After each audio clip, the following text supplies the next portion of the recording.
Libro Puebla 2019. Pues me da mucho gusto saludarte, sobre todo que hemos andado en México, anduvimos en Alameda en muchas ocasiones, ahí con la Brigada para Leer en Libertad, viendo el entusiasmo de la gente y al mismo tiempo la participación tuya, de tu mamá, de Paloma, y al mismo tiempo viendo una familia estupenda con Paco, llevando la batuta. Y siempre con ese afán y rompiendo el mito en el sentido de que los mexicanos no leemos, y no leemos, como ha dicho Paco, porque no tenemos la oportunidad de encontrar esos libros, no solamente por el precio, sino también por la guía. ¿Qué tenemos que leer? En México a mí me tocó, bueno, ya conocer la Brigada para Leer en Libertad en diversos lugares y siempre obsequiando a las personas que llegan un libro. Y cada vez que una persona llegaba y se lleva un libro, se va feliz de la vida. Sonriendo. Y al mismo tiempo, cuando tiene la oportunidad de encontrarse aquí, así como en este momento, con los escritores, conocerlos, saber cómo se hizo ese libro, que les platican las anécdotas y demás, es doble agasajo. Muchísimas gracias, repíteme su nombre. José Luis Vargas. Muchísimas gracias, José Luis, de verdad, placer. Yo, una pregunta. ¿Cuántos libros compra precio normal al mes en una librería? Bueno, al mes yo estoy comprando prácticamente 2 o 3 libros. ¿Cuántos compra en una feria?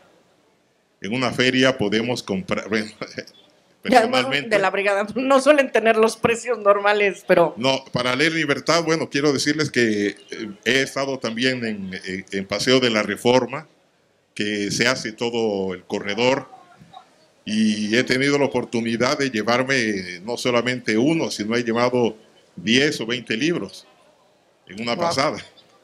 No.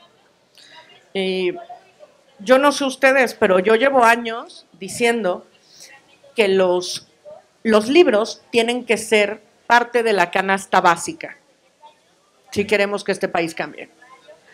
Tú no le puedes pedir a alguien que lea y después decirle, sí, como no son 500 pesos, con mucho gusto, le dejo mi riñón por 2 libros y medio o a cuánto me alcanza, ¿no?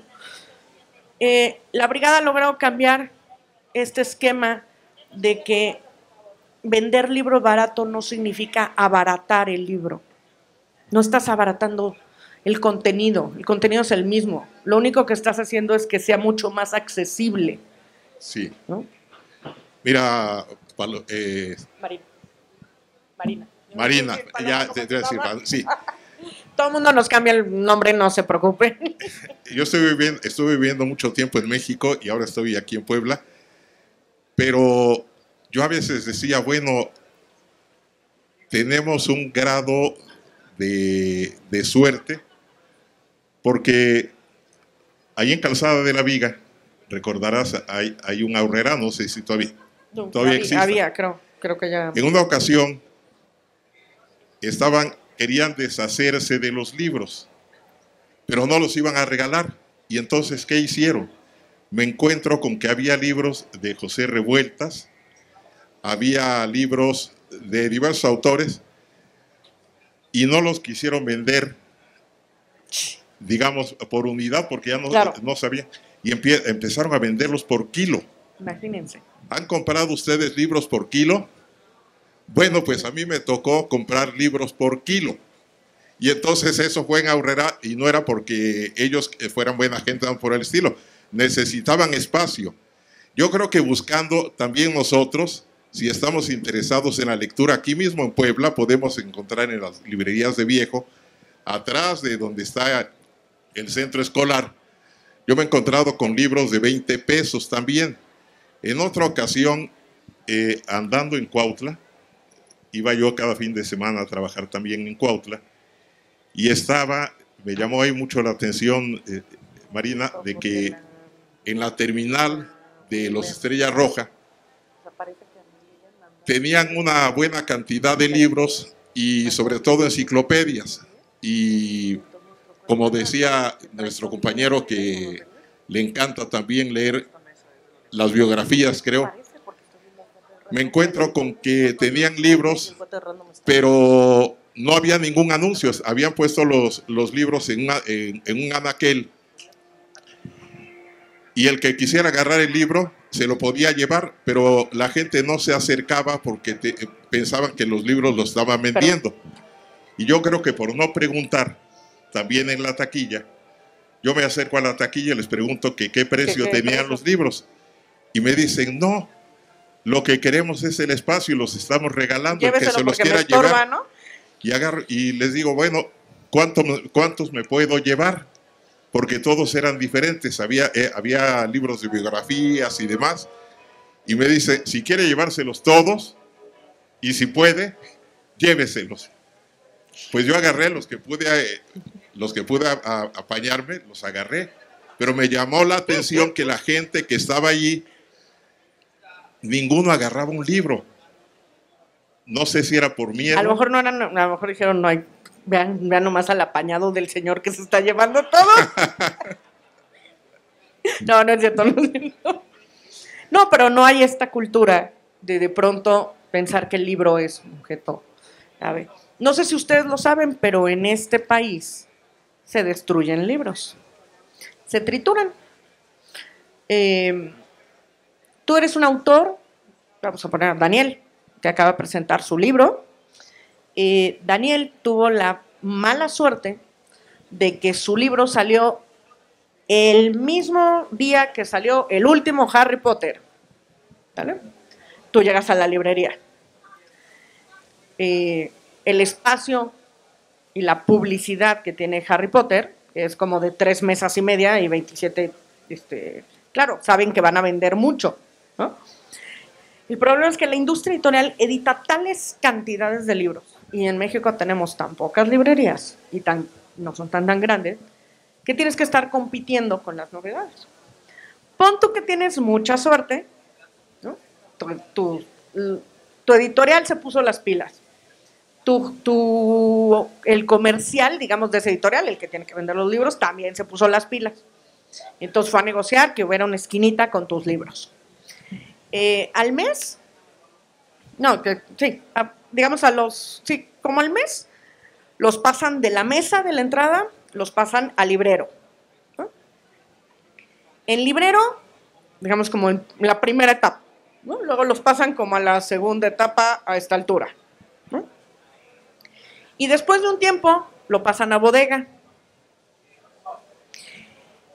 Y si en ese tiempo, vamos a decir lo que de bodega se quede como medio año, si tú ya no lo vendiste, ese es un activo para la editorial.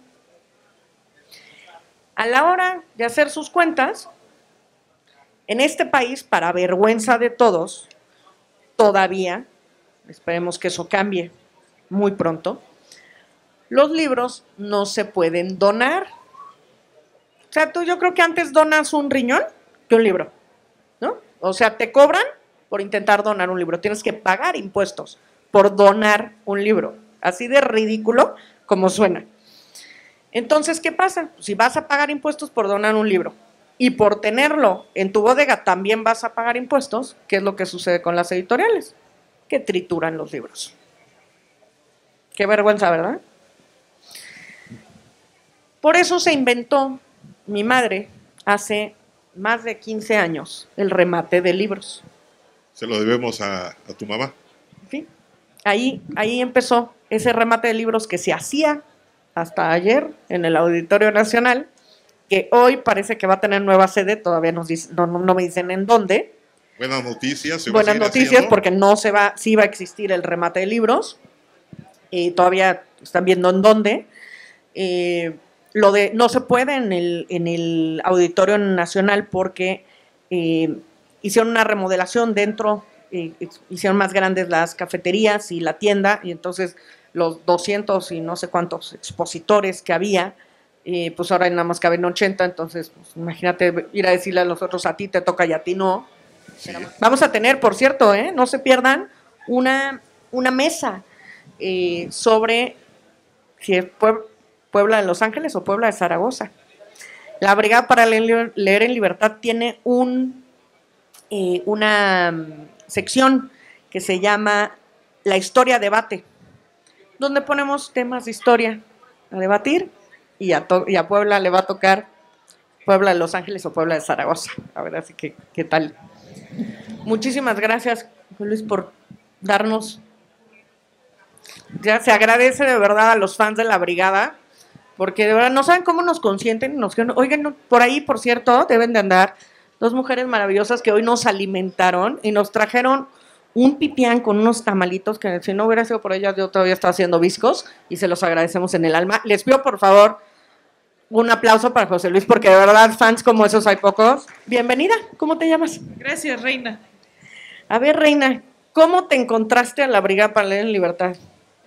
Bueno, yo soy maestra de educación media superior y haciendo algo que se llama Profordems. Ajá. En una de las tareas que nos dejaron había una conferencia sobre Paco de la batalla del 5 de mayo y ahí lo conocí y después empecé a rastrearlo a través de YouTube y encontré a la Brigada y bueno, de ahí hemos tratado de acercarnos, nunca hemos podido hasta hoy.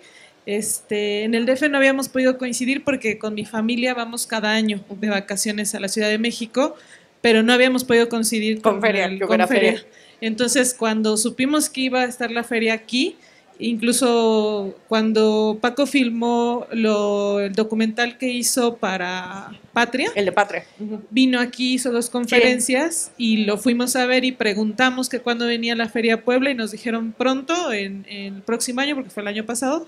Y entonces en cuanto nos enteramos no nos los podíamos perder. A ver, yo pienso en un salario de un maestro y pienso en lo que cuestan los libros y yo me echo a llorar. O sea, porque perdón, pero es tu instrumento básico para poder trabajar, ¿no? Y ¿cómo le haces? En una ocasión ¿qué habrá sido? Hace como 3 años tal vez. Me gasté casi todo mi aguinaldo porque aquí en Puebla la librería de la universidad tiene precios muy accesibles. Entonces yo acababa de entrar yo soy maestra de colegio de bachilleres. Entonces acababa de entrar y por primera vez en mi carrera como maestra recibía una prestación de aguinaldo. Y entonces fui a la librería y no me pude resistir y casi me gasté todo mi aguinaldo en libros. Y sí, es un esfuerzo muy fuerte. Yo trato con mis estudiantes de hacer promoción de la lectura. De hecho, levanté la mano porque yo quería preguntar hace tiempo en una conferencia que vi de Paco, recomendaba para acercar a los adolescentes a la literatura los textos de Olga Lavanderos. La cuestión es que yo las busqué acá en Puebla, no las encontré. Fui a la Ciudad de México y las estuve buscando en las librerías y no las encontré. Este es un reclamo para la editorial Planeta, porque no hay libros de Olga, porque pasó una cosa muy extraña, que fue, empezaron a hacer una serie que se llama La Negra, que eran como todos sus libros policíacos, ¿no? Entonces en todos venía un sellito con una caricatura muy divertida de Paco que decía La Negra. Y cuando empezaron a reeditar todos sus libros policíacos, y ahí iba Olguita, ¿no? Y ahí tenían la lista de cómo iban saliendo, pues va Paco y saca una novela histórica. Y entonces todo mundo a pedir las históricas, entonces me echan las policías para un lado y órale, córrele para el otro lado, porque esas no eran las que había que editar, hay que editar las otras, ¿no? Entonces está medio ahí apartada, yo espero que el Planeta vuelva a reeditarla, ni siquiera en la Brigada la tenemos, ya voló. Les voy a contar una historia muy divertida de esa novela. Es una novela súper lépera. Y una de las cosas que te enseña es que las groserías también son parte de nuestro lenguaje, ¿sí? Y que no existen las buenas o las malas palabras, todas son palabras. Y la diferencia es cómo las usas y qué tan cómo trabajas esa parte del lenguaje. Y entonces yo tenía, no saquen cuentas, es horrible lo que voy a contar. Yo tenía, yo creo que como 16 años o algo así. Y mi padre acababa de sacar esa novela. Y entonces yo decidí que si mi papá vendía muchos libros, pues que yo podía vender sus libros, sacaba una lana. Y entonces iba yo en el pecero a la editorial, ¿no? Compraba mi cajita de libros y me iba a la secundaria, la prepa, sí. Iba a la prepa y vendía los libros, ¿no? Y entonces pues ahí sacaba yo mi lana para mis domingos y todo lo que quisiera. Y entonces un día una de las maestras agarra el libro, ¿no? Y entonces lo ve y entonces manda ya. Mi papá no sabía, ¿eh? Yo todo el negocio lo había hecho yo, le había hablado a la editorial, yo ponía la lana, yo todo, ¿no? Y entonces le hablan a mi papá de la escuela. Oiga, señores, que vea nomás los libros que trae su hija a la escuela, ¿no? Y entonces mi papá, muy divertido, llega, se siente y dice, cuénteme, ¿y qué fue lo que trajo? No, pues es que trajo un libro suyo. Y entonces veías a la pobre de la directora, ¿no? Que intentaba como explicarle que el libro tenía muchas groserías, pero que al mismo tiempo también le daba vergüenza a ella decirlo, ¿no? O sea, pero era ridículo, ¿no? Y entonces Paco se le hizo sufrida y entonces le decía, pero... Y entonces, ¿qué decía el libro? ¿No? Y la otra sí le salía la gota de sudor y la señora no decía nada, ¿no? Y entonces decía, ¿no será el libro con el que gané el premio de no sé qué? ¿No? Y entonces decía, no, ese no es. No, es que no sé de cuál más. Ya sé, ha de ser el libro que le dieron el premio no sé dónde. No, ese tampoco es. Dice, qué chistoso. Ya sé. A Marina le gusta mucho uno que tiene, que acaban de editar en alemán porque le gusta no, usó un poco para decir, a ver, ubique, señora, que tengo 80 libros publicados, ¿verdad? O sea, no sea ridícula y no se queje de que hay un libro que tiene groserías, ¿no? Al final la pobre directora no tuvo un solo argumento para decir, no puede usted vender libros, ¿no? Y dijo, oiga, y sus alumnos, y están leyendo los alumnos, qué maravilla, mire qué gusto. No, ¿sabe qué? Avíseme, voy a venir a firmárselo. La mató, o sea, ya con eso la mató. Al final fue con todo mi salón a firmar el libro, ¿no? A muchos de esos chavos les entraron por las groserías, porque se reían de leerlas, porque se les hacía chistoso. Y al final acabaron leyendo literatura policíaca. Que no me digan ni siquiera que las groserías no sirven para fomentar la lectura. Y no creo, además, sinceramente, que ninguno de ellos se haya vuelto grosero por leer, ¿no? Yo conozco unos que son más groseros por no leer. Sí, bueno, yo una de las cosas que he descubierto con los chicos de bachillerato es que no leen porque lo que muchas veces ha dicho Paco, no los acercamos a la lectura. A los libros que quieren ellos, que quieren leer ellos, ¿no? Sí, entonces yo he utilizado una estrategia últimamente de hacer lectura en voz alta. Entonces en mis clases aprovecho, incluso hace unas semanas leímos un fragmento del texto de Ana Lilia y en unos cuadernillos que yo armo, yo soy maestra de orientación, entonces en unos cuadernillos que yo armo para trabajo, incluí un fragmento de un texto de Paco sobre patria de Benito Juárez. Es muy pequeño, es una cuartilla aproximadamente, pero es una forma de invitarlos, ¿no? Y cada que tengo un espacio con ellos y trato de vincular un tema de los que hay en mi programa, busco algo en la literatura que imagino o creo que a ellos les puede gustar porque obviamente a mí me gusta. Y es algo que ha sido muy chistoso porque yo empecé a acercarme nuevamente a la lectura, porque hice durante mucho tiempo lectura académica por mi formación, y volví a acercarme a la lectura. A la lectura por gusto. Sí, y es algo bien interesante, ¿no? Y eso afortunadamente me ha llevado a llevarla con mis estudiantes. Y tal vez alguno de ellos, 1, 2, o muchos tal vez, se puedan acercar. Incluso hice toda la invitación durante la semana que vinieran aquí, que se dieran su vuelta a la feria y bueno, ojalá alguno venga. Muy bien, pues muchísimas gracias. Les pido por favor un aplauso, de verdad. Es un placer tener a maestros, caray, que dicen, vamos a darle a todo con la lectura por placer.